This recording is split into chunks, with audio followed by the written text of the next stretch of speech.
So I was doing my normal checkup, going over to the news, looking for information, sometimes looking for some entertainment, and I happened to bump into maybe both. So I was watching this debate that Piers Morgan has in his channel, where they had all Democrats in the House. And as a person who likes to see what the other side says, I was like, hey, let me take a peek. Let me see what kind of opinions they might have about the result of the election and what kind of things they might need to fix. And boy, what a surprise. Let me show you.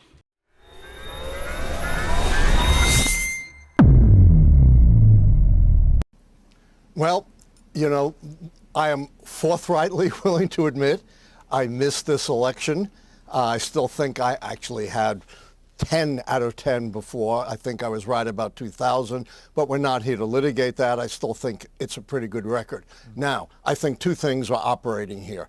Number one, I was incredibly critical at the time of the spineless, cowardly Democrats openly and viciously trashing their elected president and their elected nominee right out there in the open. I have never seen that before, and I've studied American politics since the founding, and that tainted any nominee. And they're now taking no responsibility for that. They're blaming everybody else. Until they look in the mirror, the Democratic Party is going to be in trouble. Secondly, why did my keys miss? Because my keys are based upon the proposition that a pragmatic, rational electorate decides whether or not the White House party is governed well enough to get 4 more years. That was exploded this time by a new wave of disinformation that we've never seen before, in addition to the usual sources of disinformation. We had a huge change this time, a 300 billionaire, a guy who's richer than most countries of the world, who controls X. So this gentleman here, it's Allan Lichtman. He's a historian and a professor, and he and another gentleman had developed a 13 keys to the White House of important things that makes a president likely to be their candidate. And this time around, he got it wrong. And the funny thing is, I don't think his keys were wrong. I think where he was wrong is sometimes we let our biases dictate so much of our critical thinking. And I think his bias on this regard got the better of him, because I saw the reasons he picked the 13 keys when he went over it, and I was like, this guy's missing completely the point, but it's for another debate. But in this case, he's saying that the left was trashing Kamala Harris. They were propping up Kamala Harris like I have never seen before for a couple of months. Throughout all Biden's administration, they said that Kamala Harris was a bad candidate. That's what they said. As soon as Biden dropped, the joy of this election. Oh, we can feel the joy. Everyone's spreading the same propaganda from the left. What the hell are you talking about that they were criticizing the left? That's complete nonsense. So I'll show you here the second part, because I want to break it up in 2 parts. That way we don't get into too deep. Spreading vast disinformation. According to reports, billions upon billions of viewers saw his disinformation. People have a completely distorted view of the economy. What was the disinformation? Inflation is going up. Let me pin you down on that, though. You say Elon Musk was spreading disinformation. Like what? Yes. He is spreading vast disinformation that's sunk in. Even people who think their own financial situation is pretty good think inflation is going up when it's been cut by 75%, that unemployment but it's still is inflation. a near high when It's it's still inflation, near Professor. a low. On that point, see, that's interesting. You would say that's disinformation, but the point is that inflation is still not zero. Therefore, prices are still going up. Therefore, people... The only way you get inflation to zero is with a recession. Yeah, but here's my point. Obviously. Here's my point. Yeah, but here's my point. Democrats kept telling the American people rather arrogantly, I thought, the economy is in really good shape. Meanwhile, inflation still exists. In other words, prices have continued to go up and up and up, albeit not at the same rate they were going up. But if it wasn't zero, and it wasn't, it was like 2.5% or whatever by the end, that is still inflation. So it's not disinformation to say The only way Americans are you still get it to suffering inflation. zero is a recession, is deflation. That's ridiculous. Inflation has been cut by 80%, but it's not just inflation that people are wrong about. But do you accept It's inflation every means prices aspect are still of the going up? economy. So the first thing here is that we see a pattern, and I don't know if this is. I think this is not only a left issue. I think this is a human issue. He is wrong, and he's looking for people to blame. So first, he's blaming the voters. To a certain extent, I can understand his point that there's certain understanding that the voters don't have. But that's not how you win after you took such a massive L.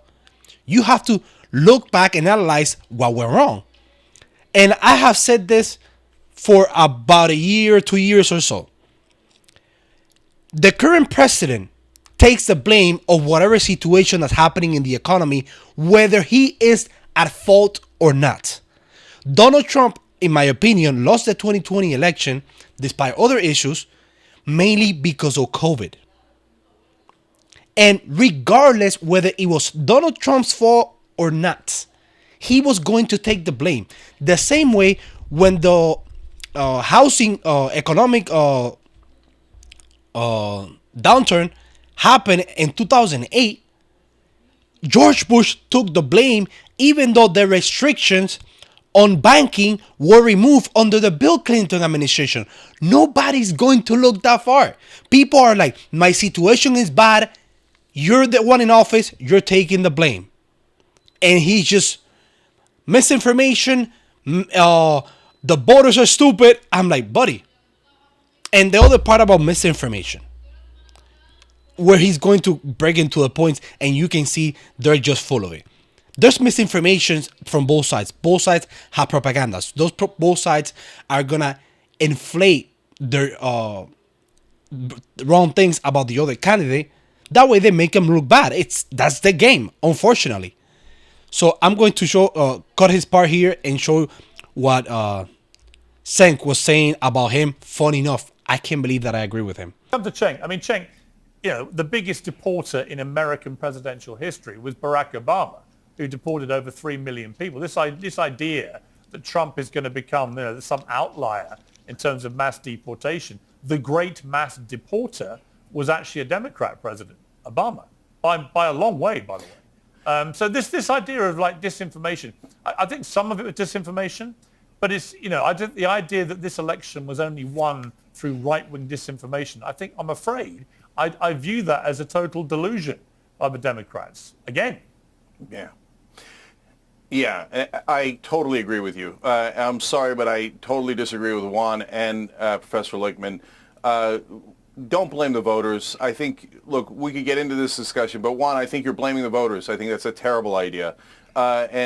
Look, I debated Professor Lichtman before. I told him his theories about the keys were absurd. I was right. He was wrong. I said he'd lose his keys. No, you were Couldn't not find right, him before and the I was election. not wrong, and that's a cheap shot, and I won't stand for it. Well, who won, brother? You should not be Who taking won? cheap Who shots won? at me. Who You won? want to make your You point, live make your in a point. total Don't make it world of personal. denial. I read your own followers' comments, and they all trashed you, every one of them, and supported me. Yeah, so quiet with your personal attacks. Yeah, come find out again. Make whatever point you want. Yeah, yeah. Don't Look, make it personal. You don't know anything. You don't know anything. You attacked me personally. You're so deluded. Oh, right. I've only been a professor for 51 years. On this program, I've never been able to finish a thought. How many books have you published? And here, guys, here's one of the reasons they lost. Here's one of the reasons the middle class and the lower middle class are voting for the Republican Party. Look how freaking elitist that sounded. Oh, I have only been a professor for 51 years and I have published 13 books. How many books have you published? Dude, the people that are voting don't give a damn. This is not a I was gonna say something wrong, but this is not the battle for that. This is not an ego contest at the moment. You're trying to analyze, you're trying to dissect what happened during the election, and sounding elitist as fuck like that. I mean, you deserve it.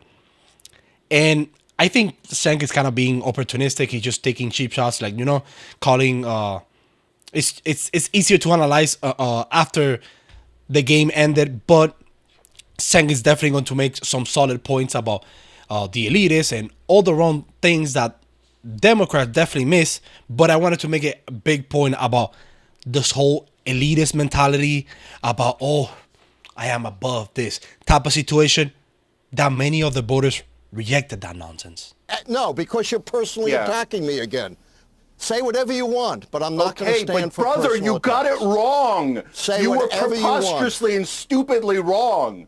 So, okay, all right. Can I just Don't finish a call me goddamn thought stupid. ever on this show? No, not if you're Okay, personally well, I you proved admitted it. I was wrong. I don't need you to call me stupid. Okay. Can I just say, it's What kind great of to see nonsense you is that? Democrats Yeah, I all know. getting Who along taught so you well. manners? It's lovely to You see a need one. Can I post-election finish a harmony as you all goddamn come point? together We're again. just one Allan, right now. shh.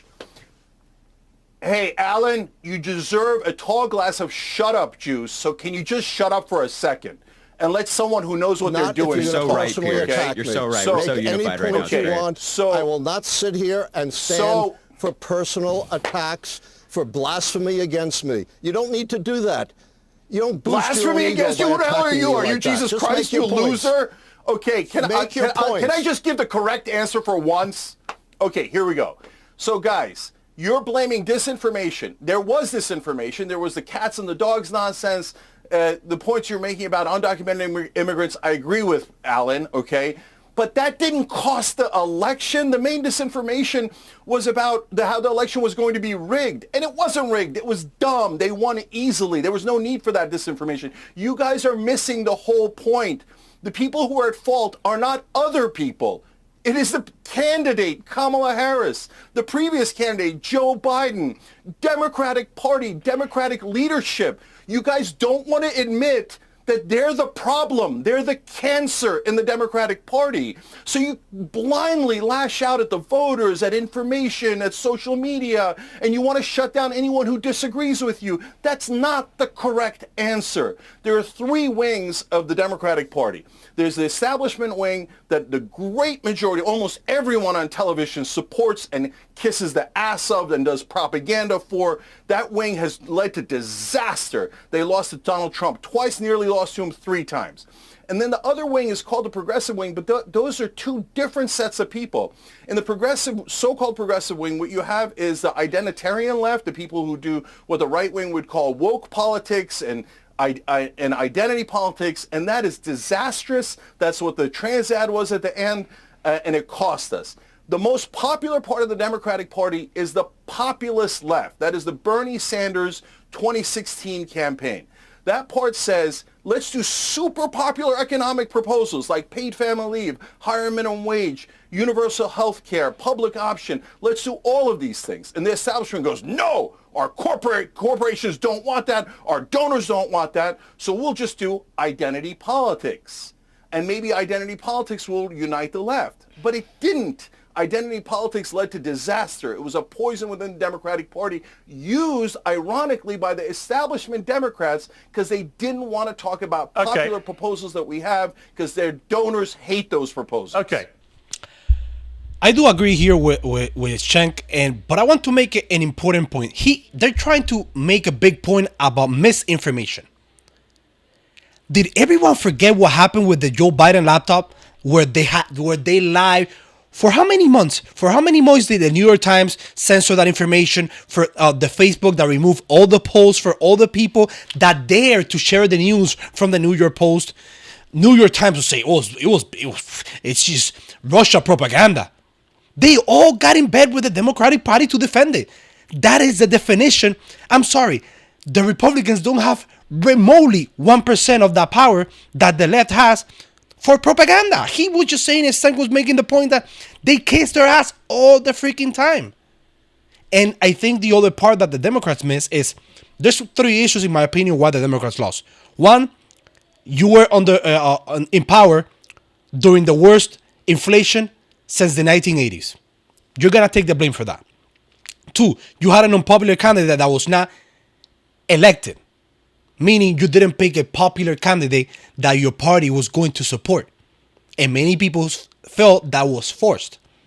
Again, Kamala was running for president the same as Raul Castro in Cuba. no election. That's not good. That's not a good look for a certain percentage of the population. And the third is identity politics, bro. They're going crazy about this whole transgender issues and these LGBT issues, and it's creating divisions because if you stay at the base where everybody agrees, nobody wants discrimination against anyone because of your skin color, the way you look, the way you dressed. That's it. We all agree there. But you want to go further. You want trans in a female bathroom, and then you want trans competing against women. And there's a point that people are like, what the hell's going on with this nonsense?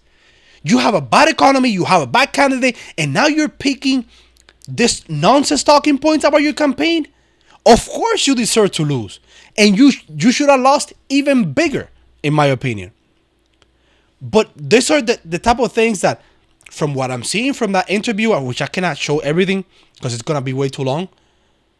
Oh boy, I hope they stay there. I hope they stay there because they're completely missing the point. I think Cenk on the last points that he made, even though I'm a libertarian, I disagree with some of his points, but what he's proposing are definitely popular things. And those are things that a big percent of the population might vote for. But I think the Democrats were doomed to fail just because I think the inflation, man. The inflation, every time you pay your mortgage, people forget, November 6th, you had just paid either your mortgage or your rent. How much was your rent 2019 versus now? I'm sorry, if it doubled, you're going to blame whoever's in office. And that's what I think. That's my take.